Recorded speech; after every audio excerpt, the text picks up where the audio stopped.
네, 여러분 안녕하세요. 미국 주식 흥하자 미주흥입니다.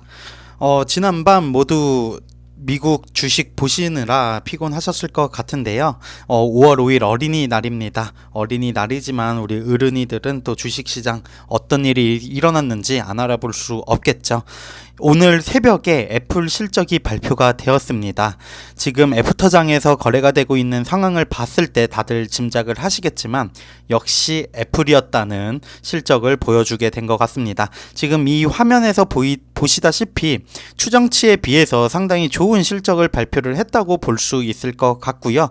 어떠한 부분이 이러한 애플의 실적 그리고 주가 상승을 견인할지 알아보도록 하겠습니다. 요약하자면 애플의 아이폰이 반등을 하면서 판매 최고 추정치를 이뤘다고 하는데요. 자세한 내용 살펴보도록 하겠습니다. 애플의 아이폰 판매가 지난 분기 반등을 하면서 세계에서 가장 가치 있는 회사의 최고 수익 추정치를 달성하였고, 제품 라인업의 대부분을 강타한 업계 전반의 침체를 극복하는 데 도움을 주었다고 합니다. 회계연도 2분기 전체 매출은 948억 달러고요. 애널리스트들이 예상한 926억 달러의 추정치를 상회하는 결과를 보여주었습니다.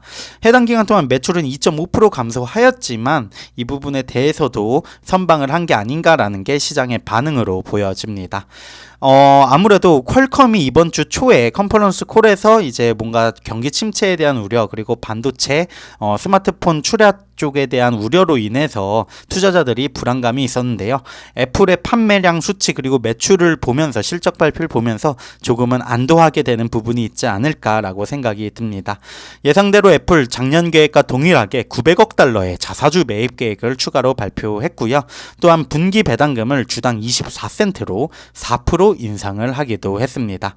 애프터장에서 2% 상승을 하고 있는 상황이고, 올해 들어서 총 28% 상승하면서 애플 황풀 갑풀이 되어가고 있습니다. 실적은 예상보다 좋았지만 2분기 연속 판매 감소를 기록하기는 했습니다. 애플이 이제 팬데믹 코로나 이후로 처음 겪는 상황인데 순이익은 주당 1.52달러로 전년도와 변동이 없었습니다. 오히려 추정치인 1.43달러를 상회하는 수익성을 보여주었고요.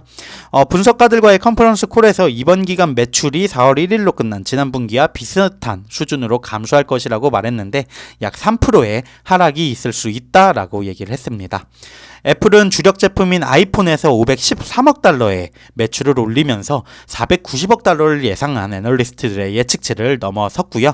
1년 전보다 1.5% 증가한 것에 불과하지만 3월 분기에 기록적인 실적을 기록했다고 CEO인 팀 쿡이 말했다고 합니다. 특히 포인트는 거시경제 환경이 어려운데도 불구하고 증가했다라는 게 이 말의 포인트였던 것 같고요.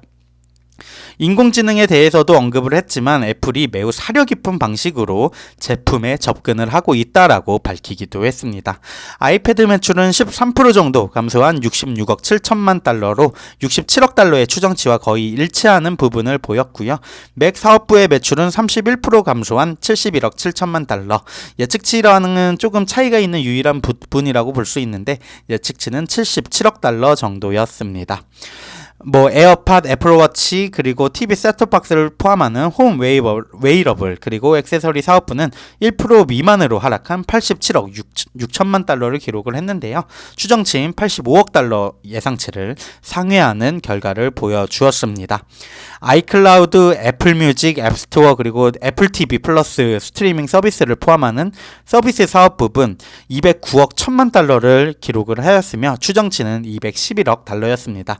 하지만 1년 전보다 5.5% 상승하면서 상승률은 이어나가고 있는 거 확인할 수 있었습니다. 특히 신흥시장에서 좋은 성과를 거두었다고 팀 쿡이 말을 했다고 하는데요. 멕시코, 인도네시아, 필리핀, 사우디, 터키, 아랍에미레이트에서 분기별 매출을 기록을 했다라는 포인트를 말을 했다고 하네요. 만약에 환율적인 부분이 일정하게 유지했다면 회사의 전체 매출 또한 증가했을 것이라고 말을 했는데, 애플과 전 세계에 진출한 다른 미국 기업의 경우 달러 강세가 세계 다른 지역에서 창출되는 수익의 가치를 감소시키고 있는 상황으로 보여집니다.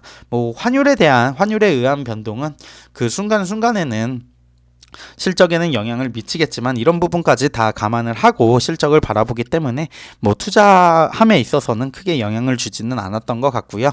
이러한 도전에도 불구하고 장기적으로 관리를 계속하고 있습니다라고 팀 쿡이 말했다고 하네요. 아이폰 실적 그리고 아이폰으로 인해서 잘 나온 애플의 실적 발표가 이루어지면서 시장에도 뭔가 조금은 더 호의적인, 사실 최근에 뱅크, 뭐 은행 파산 이슈 등이 불거지면서 증시 변동성도 심하고 증시에 대한 불안감도 대폭 증폭이 되고 있는 상황이었습니다. 하지만 이런 거를 우려를 불식시켜주는 기술주 대장 그리고 미국 주식 대장이죠. 애플의 실적 발표가 잘 나오면서 주식시장이 조금은 안정에 접어들면 좋지 않을까라는 생각이 들고요. 역시 애플이다라는 말이 괜히 있는 게 아닌 것 같습니다. 이러한 재고 상품 관리 그리고 매출 관리 부분에서도 정말 훌륭한 능력을 보여주고 있기 때문에 애플 주식 꾸준히 모아가는 게 답이지 않을까라고 생각도 드네요. 배당금을 올려주었다는 부분도 주주 입장으로서 상당히 땡큐 고마운 부분인데, 자사주 매입 규모도 900억 달러라면은 이게 사실 말이 900억 달러지 900억이 아니잖아요. 900억 달러가 쉽게 말해서 10조 원 규모의 자사주 매입이 이루어진다는 건데, 주주로서 애플 주식 그냥 지나칠 수 없는 수준인 것 같습니다. 지금까지 애플 주식 실적 발표에 대해서 알아봤고요. 요 한 장으로 모든 게 요약이 되고, 애프터 장 그리고 오늘 금요일 다가오는 장까지 이러한 좋은 흐름 이어지면 좋을 것 같습니다. 애플 주주분들 모두 축하드리고요.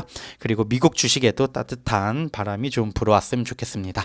지금까지 미국 주식 흥하자 미주흥이었습니다. 감사합니다.